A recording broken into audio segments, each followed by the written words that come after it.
Hoes mad. Oh, the hoes are big mad today. Sam Alito, that leak from a few weeks ago, guess what? It turns out it was true. The Supreme Court has abolished Roe versus Wade, as well as Casey. We have now gone back to the pre-Roe status quo. There is no connection between the Constitution and abortion. It is a criminal law, or it's subject to criminal law, just like anything else. Just like you don't have a constitutional right to robbery that is, limits to what extent states can enforce laws against robbery. And so now there's no limit on states enforcing laws against abortion. States are now free to define a human life however they please. And if they define a human life as a fertilized embryo, or as the earliest stage is zygote, in the gestation process, well,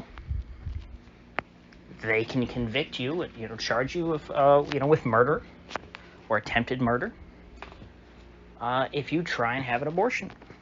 If you think about it, academically like that, it really is a pretty minor change. All it's doing is punting the right to define a human life to state legislatures. But in practice, this is the most monumental and important Supreme Court decision in history, just as Roe was before it. I think the two of them put together. I think because think of how many millions of lives are affected by those two decisions. How many lives were destroyed and eliminated thanks to the original Roe v. Wade decision, and how many lives now, how many millions, or in time billions of lives, will be saved by this ruling. There are 13 states with so-called trigger laws which have been passed, which essentially say, hey, we're going to preemptively outlaw abortion. We're just waiting for Roe v. Wade to be overturned, and as soon as it's overturned and the Supreme Court says we can enforce this law, we will. And so in those states, Texas, Missouri, Idaho, North Dakota, Oklahoma, Arkansas, there's a few others, abortion is either illegal right now, which I believe in Texas and Missouri at the very least, it's over, gone and done with. Some states like Tennessee, apparently there's a 30-day sunset clause.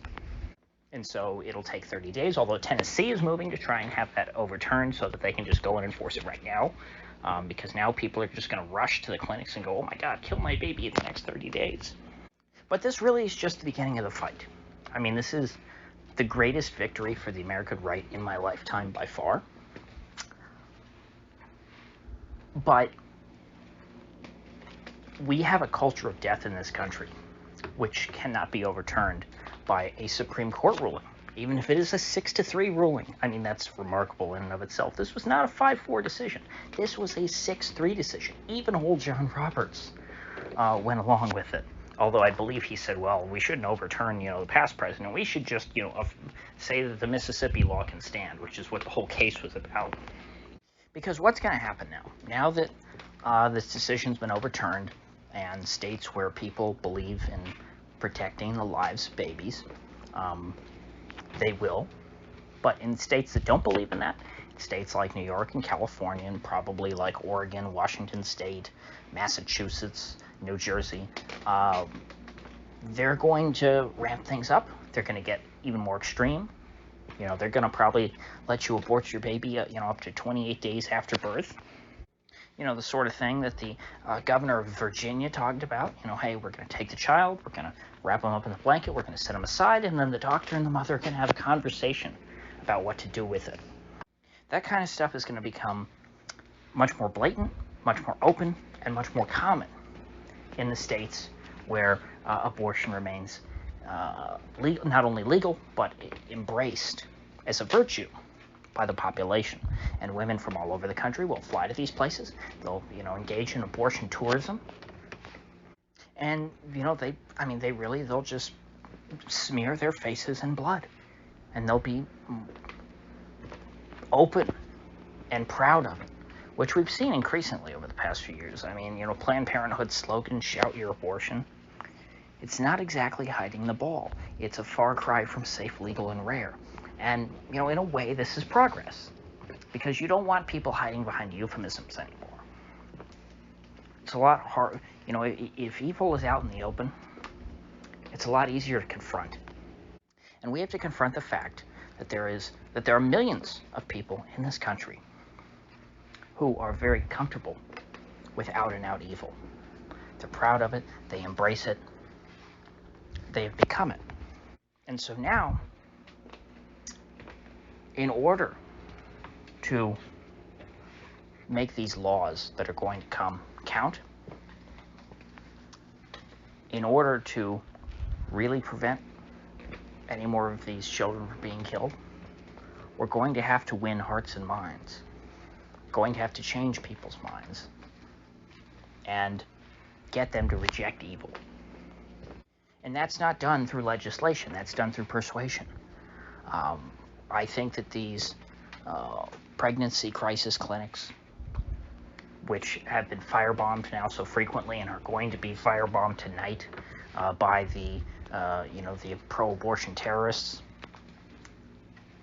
they are, I think, the greatest tool in trying to fight this war, because they're the ones who persuade women not to go through with this. They're the ones who, give them free ultrasounds, talk them through it, give them, moral support.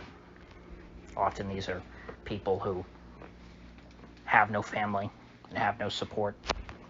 They're struggling just to survive on their own, let alone support a child. And they have to be persuaded that death is not the solution. As long as people seek out death, they'll always find it. We could outlaw suicide if we wanted to. It's not going to stop people from killing themselves. We've outlawed murder, too. It doesn't stop people from committing murder. If murder of a normal adult or a born child, because obviously we're talking about unborn children here, and that for some reason some people view that as a gray area. They don't like calling it murder. But in cases where everyone agrees that it would be murder, you have a child outside the womb or an adult all grown up. Sure, we have laws against murdering those people. But if everyone thought it was okay just to kill any other person, we wouldn't be able to enforce that law. The reason why we're able to enforce a law against murder at all is because, generally speaking, 99.9% of the population believes that murder is wrong. And so therefore, the law only has to be used to punish the minuscule percentage of the population who deviates from that commonly accepted principle. But in the case of abortion, you have vast swaths of the American population and populations in various states who believe that this is not only good, or that it's not only okay, that it is good. And that has to change. Otherwise, the underground abortion industry will flourish. And yes, even without that, outlawing it will cut down on the number, I think. I do think that will, the net effect of that will be that there are less abortions. So it's still worth doing, even if you haven't, been able to change hearts and minds. But at the end of the day, if you want to bring the number down to zero, or as close to zero as possible, that's what you're going to have to do. We're going to have to return to being a country who understands that this is wrong, that understands why it is wrong, and where people in their hearts understand, hey, this isn't something that I want on my conscience. The reason why this is so common is because people don't think that they're doing anything wrong. They've bought into the lie of the clump of cells. There are women who believe that their 8-month-old baby is just a clump of cells. And those women, along with the emaciated, neck-bearded twinks who support them, will be out in force tonight in their black bloc, firebombing churches and pregnancy crisis centers and the like. I think that it is almost a sure thing at this point that we see riots across the country. I hope that's wrong. And I hope that these people are much smaller in number than I think, because it is a very bad sign if we see a huge uprising against the overturning of this Supreme Court decision. It does not bode well for the future. You don't want to see resistance to this, because the more people resist it, the less enforceable these laws will be, and the less likely we'll be able to try and stamp out this practice. Remember, there are societies throughout history where infanticide was common. This isn't an entirely modern phenomenon. It didn't start with Roe v. Wade and China's one-child policy. Back into, much earlier periods of history, you had practices like in places like Japan, where they would kill their later born sons, only keep the firstborn son, because you only wanted one heir, to your money, but you wanted, more than one daughter, so you could try and marry them off or sell them as concubines or something like that. They had uses for multiple daughters. They had no use for multiple sons, and so, a lot of people just ended up killing their son. And in modern China, where you can only have one child, although I believe that policy's changed or is in the process of changing. It also varies depending on your social status. Blue collar or farmers, I believe they're allowed to have multiple children, but for people who are only allowed to have one child, they want to have a male so that they can have an heir. And so they end up, throwing their daughters in the trash, or killing them, or flushing them down the toilet, or doing all sorts of terrible things, or aborting them first if they get the chance. And that is a cultural thing. It's not just a legal thing. So this is going to be a cultural fight. This is the biggest battle of the culture war imaginable. It's as much a battle between good and evil as you're going to forget. The unwashed masses are going to have to be convinced not to join the side of evil. It's pretty easy to join the side of evil if you don't think about the consequences, if you don't think about the truth of the matter, if you don't think about the reality of your actions.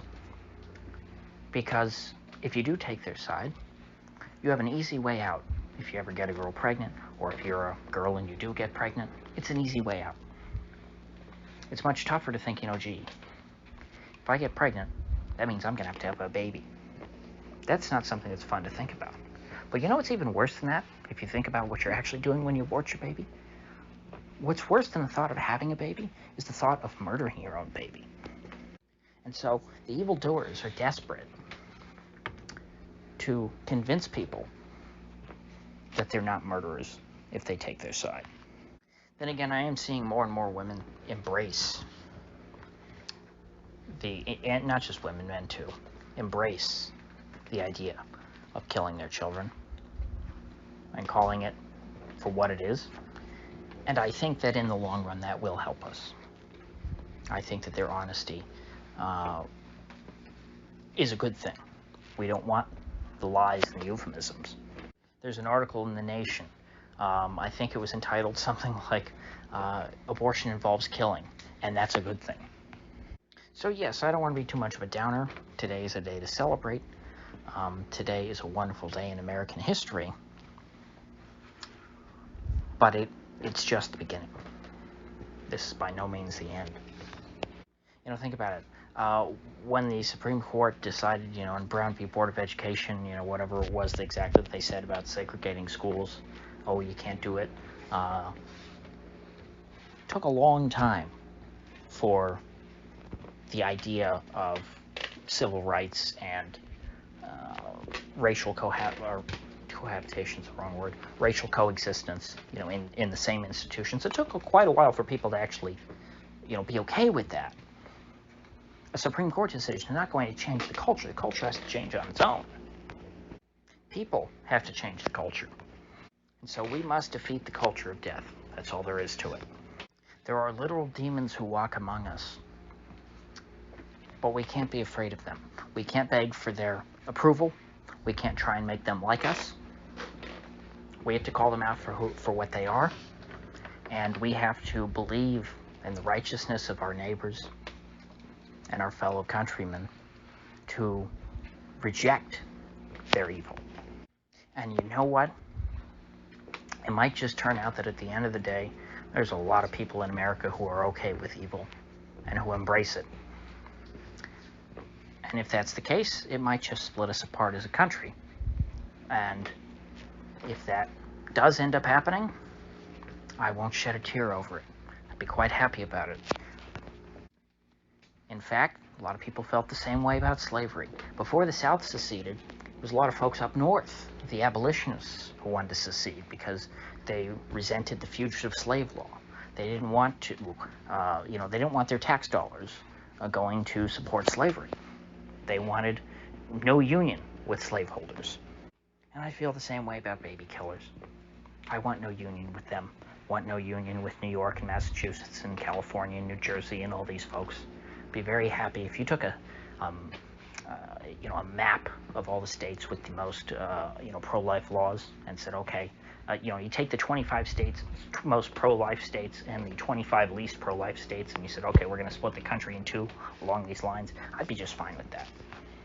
Although, to be honest, 25 is probably too many, because the libs tend to be concentrated in certain urban centers and might not make up half the amount of states.